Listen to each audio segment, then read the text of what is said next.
শিশুদের রামায়ণ পর্ব 21। স্বামী রাঘবেশানন্দ। রাবণ তখন লজ্জায় মাথা হেঁট করে লঙ্কায় ফিরে গেল। ভাবলো একটা মানুষের কাছে তার কি চরম দুর্গতি। তার দর্প চূর্ণ হলো। এখন কি করা যায়? সিংহাসনে বসে সে কেবল এই কথাই ভাবছে। এমন সময় তার মাথায় একটা বুদ্ধি এলো। কুম্ভকর্ণকে ঘুম থেকে তোলা যাক, এই ভেবে সেনাপতিদের ডেকে কুম্ভকর্ণকে জাগাবার জন্য হুকুম দিল। ব্রহ্মার পরে কুম্ভকর্ণ 6 মাস ঘুমোয়, তারপর একদিন জাগে, আবার 6 মাস ঘুমোয়। এই কিছুদিন আগে সে জেগেছিল। সেদিন রাবণের হয়ে যুদ্ধ করবে বলে গিয়ে সে আবার 6 মাসের জন্য ঘুমিয়ে পড়েছিল। কিন্তু রাবণের হুকুমে রাক্ষসেরা তাকে অসময়ে জাগাতে চলল। তারা তার কানের কাছে যত জোরে পারল ঢাক, ঢোল, শঙ্খ, ঘণ্টা, বাঁশি ইত্যাদি বাজাতে লাগলো। নিজেরাও যথাসাধ্য চাজালো। হাতিকে দিয়ে তার কানের কাছে শব্দ করালো। সেই সব মিলে একটা বিকট শব্দ হতে লাগলো, কিন্তু কুম্ভকর্ণের কোনো হুঁশ নেই। তখন তারা ধারালো বল্লম দিয়ে তার নাকে কানে খোঁচা মারতে লাগলো, আর মোটা মোটা কাঠের গুঁড়ি দিয়ে তার ভুঁড়িতে খুব আঘাত করতে লাগলো। কিন্তু হায়, সবই বৃথা। কিছুতেই আর তার ঘুম ভাঙল না। তখন আর কি করবে বুঝতে না পেরে তারা ঝুড়ি ঝুড়ি ফল, ধামা ধামা থালা থালা খাবার, গাড়ি গাড়ি মাংস আর হাড়ি হাড়ি মদ এনে তার চারিদিকে সাজিয়ে রাখলো। সেই সব খাবারের গন্ধ নাকে যেতেই তার ঘুম ভেঙে গেল। সে একটা হাই তুলে উঠে বসলো। খুব খিদে পেয়েছে দেখে সেসব খাবার খেয়ে কিছুটা পেট ভরিয়ে ব্যাপার কি জিজ্ঞাসা করলো। রাক্ষসেরা তখন তাকে সব ঘটনা বলে। রাবণের সঙ্গে দেখা করতে বলল। সব শুনে রাগে সে চোখ বড় বড় করে বলল, সত্যি?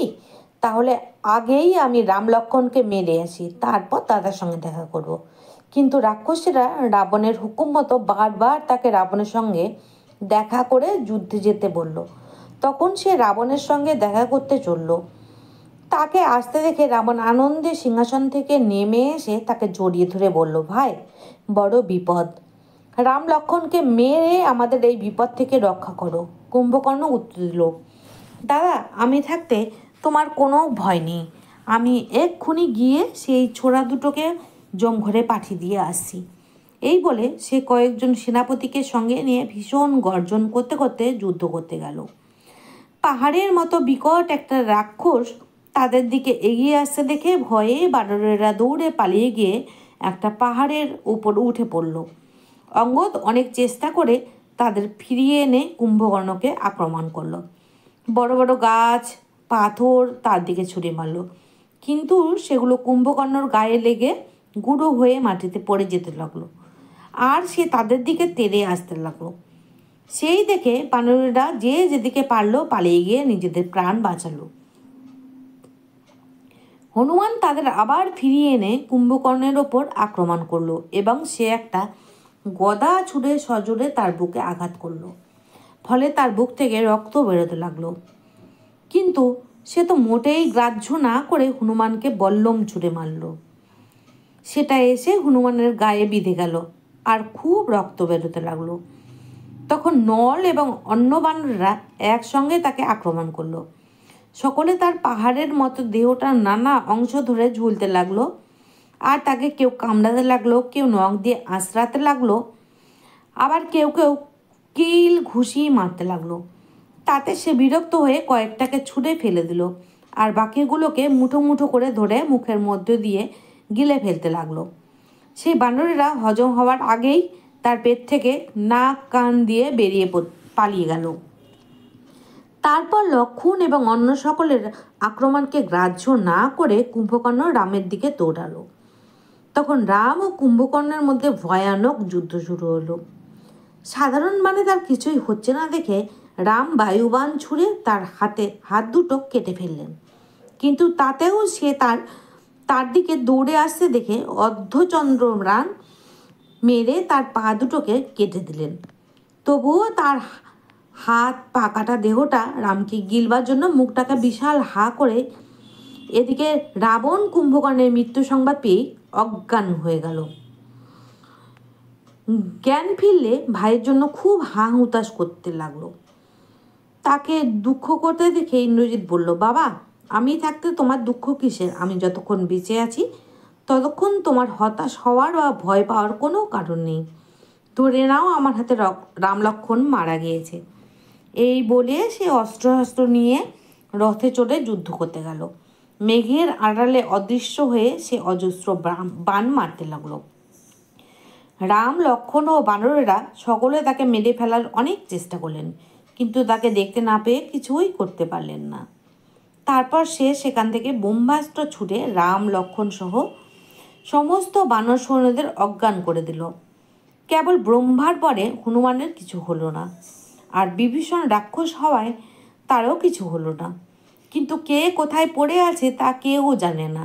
বিভীষণ খুঁজতে খুঁজতে এক জায়গায় জাম্বুবানকে দেখতে পেয়ে জিজ্ঞাসা করলো, কি জাম্বুবান, তুমি বেঁচে আছো তো? জাম্বুবান অতি কষ্টে আস্তে আস্তে উত্তর দিয়ে বলল, হনুমান কোথায়? সে বেঁচে আছে তো? তাকে খোঁজ করে ডেকে নিয়ে আসুন। হনুমান জাম্বুবানের কাছে এলে তাকে জীবিত দেখে জাম্বুবানের খুব আনন্দ হলো। সে হনুমানকে বলল, বীর, তুমি ছাড়া রাম, লক্ষ্মণ ও বানর সৈন্যদের আর কেউ বাঁচাতে পারবে না, একমাত্র তুমিই পারবে। হিমালয়ের কৈলাস ও ঋষভ পর্বতের মাঝে গন্ধমাদন নামে এক ওষুধের পর্বত রয়েছে। সেখানে বিশল্যকরণী, মৃত সঞ্জীবনী, সুবর্ণকরণী আর সন্ধানী নামে 4 রকমের ওষুধের গাছ আছে। শীঘ্র সেখানে গিয়ে ওই ওষুধগুলি নিয়ে এসো। হনুমান শীঘ্র আকাশে উঠে তীর বেগে গন্ধমাদন পর্বতে এসে হাজির হলো। সেখানে এসে ওষুধের গাছগুলোকে দেখা মাত্রই তারা অদৃশ্য হয়ে নিজেদের লুকিয়ে ফেলল। কিন্তু হনুমান সহজে ছাড়ার পাত্র নয়। সে পুরো পাহাড়টিকে তুলে লঙ্কায় নিয়ে এলো, আর সেই আশ্চর্য ওষুধের গন্ধেই রাম, লক্ষ্মণ ও সমস্ত বানর সৈন্যদের জ্ঞান ও দেহের বল ফিরে এলো এবং সমস্ত ক্ষত সেরে গেল। পুনরায় যুদ্ধ আরম্ভ হলো। বানরেরা লঙ্কাপুরীর মধ্যে প্রবেশ করে চারিদিকে আগুন লাগাতে শুরু করলো। সেই দেখে ইন্দ্রজিৎ রথে চড়ে তাদের ধাওয়া করলো। তার মায়াবিদ্যা জানা ছিল।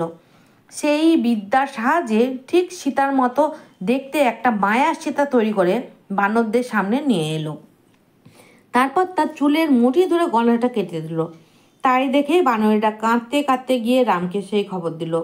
সেই শুনে রাম অজ্ঞান হয়ে মাটিতে পড়ে গেলেন। জ্ঞান ফুললে তিনি দেখলেন বিভীষণ তার সামনে দাঁড়িয়ে। বিভীষণ তাকে বলল, রাজকুমার, আপনি মোটেই দুঃখিত হবেন না। রাবণ কখনো সীতাকে বধ করতে দেবে না। ইন্দ্রজিৎ যাকে মেরেছে সেটা তার মায়ার তৈরি নকল সীতা। সে এখন নিকুম্ভিলা যজ্ঞ করতে গিয়েছে।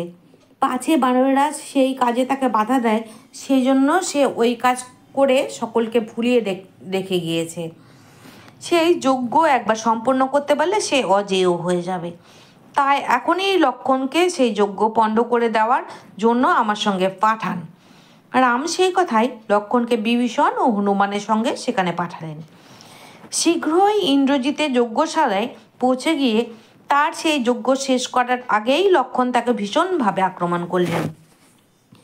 ইন্দ্রজিৎ তখন যজ্ঞ ছেড়ে রথে চড়ে লক্ষ্মণের সঙ্গে যুদ্ধ শুরু করে দিল, আর তার দিকে শক্তিশালী সব বাণ মারতে লাগলো।